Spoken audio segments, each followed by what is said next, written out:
କେନ୍ଦେଇ ପଶିର ମହାମିଶ୍ରଣ ପର୍ବରେ ଶକ୍ତିଶାଳୀ ହେଉଛି ବିଜେଡି।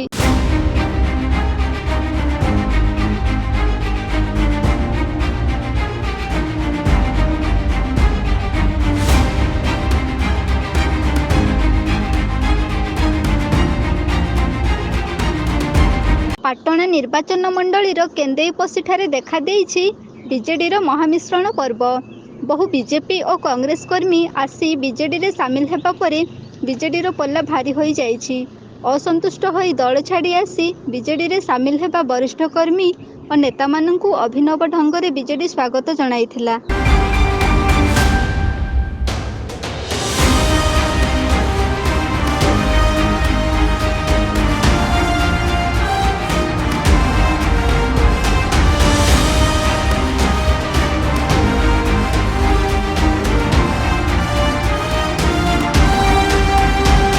ବାଦ୍ୟ ଓ ନୃତ୍ୟର ସମ୍ଭାର ଖୋଲି ଯାଇଥିଲା ମିଶ୍ରଣ ପର୍ବର ମହାମଞ୍ଚରେ।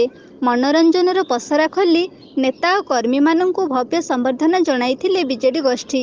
ଆଗାମୀ ନିର୍ବାଚନର ରଣାଙ୍ଗମରେ ବିଜେଡିକୁ ଏକ ତରଫା ବିଜୟ ଆଣିବାରେ ମୁଖ୍ୟ ଭୂମିକା ନେବେ ଦଳରେ ସାମିଲ ହୋଇଥିବା ସମସ୍ତ ନେତା ଓ କର୍ମୀ।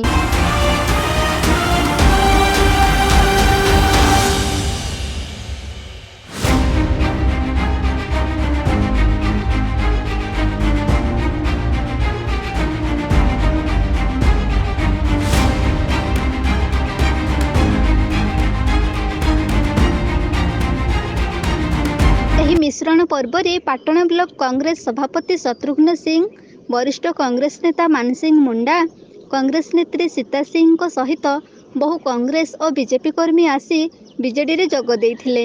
ପାଟଣା ବିଧାୟକ ପ୍ରାର୍ଥୀ ଜଗନ୍ନାଥ ନାୟକ, ସାଂସଦ ପ୍ରାର୍ଥୀ ଧନୁଞ୍ଜୟ ସିଧୁ, ପର୍ଯ୍ୟବେକ୍ଷକ ଡକ୍ଟର ହରିଶ ଚୌଧୁରୀ, ସଂଯୋଜକ କାନନ ବିହାରୀ ପହି, ବିଜେଡି ଜିଲ୍ଲା ସଭାପତି କୁଶ ଆପଟଙ୍କ ସହିତ ଅନେକ ବିଜେଡିର ବହୁ ପୁରୁଖା ନେତା ଏହି ମିଶ୍ରଣ ପର୍ବରେ ନୂତନ ହୋଇ ମିଶିଥିବା ନେତା ଓ କର୍ମୀଙ୍କୁ ସ୍ୱାଗତ ଜଣାଇଥିଲେ।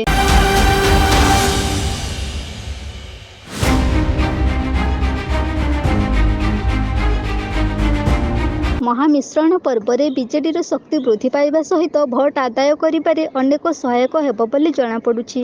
ଦଳରୁ ଅସନ୍ତୁଷ୍ଟ ହୋଇ ବିଜେଡିରେ ସାମିଲ ହୋଇଥିବା କର୍ମୀ ଓ ନେତାମାନେ ହିଁ ବିରୋଧୀ ଦଳର କ୍ଷେପଣାସ୍ତ୍ର ହୋଇ ନିର୍ବାଚନକୁ ଏକ ଭିନ୍ନ ଦିଗକୁ ନେଇଯିବ ବୋଲି ସ୍ପଷ୍ଟ ଜଣାପଡୁଛି।